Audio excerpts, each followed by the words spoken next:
అనకాపల్లి జిల్లాలో వరద బీభత్సం సృష్టించింది. వరదలో నలుగురు యువకులు గల్లంతయ్యారు.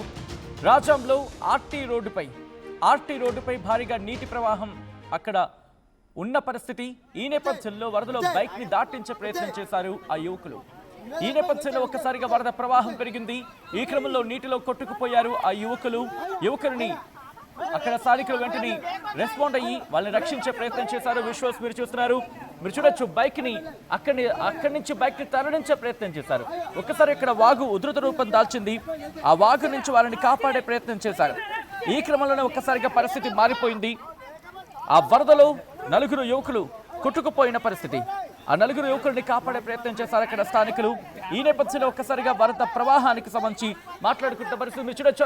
అదిగో అక్కడ వాళ్ళని ఆ బైక్ మధ్యలో ఇరుక్కుపోయింది. మీరు చూడొచ్చు, వెనకాల ముగ్గురు యువకులు ఉన్నారు. ఆ ముందున ఆ బైక్ నడుపుతున్న వ్యక్తి, మొత్తం నలుగురు.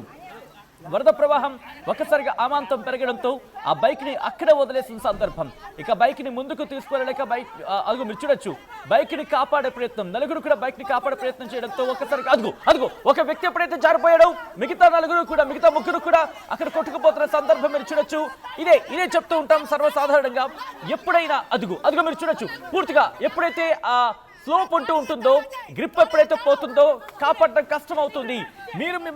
మిమ్మల్ని మీరు రక్షించుకోండి. బ్రతుకుంటే కనుక సాధారణంగా ఉత్తరాంధ్ర వైపు ఒక మాట అంటూ ఉంటారు, బతుకుంటే బలుసాకైనా తిని బతకచ్చు అని చెప్పి.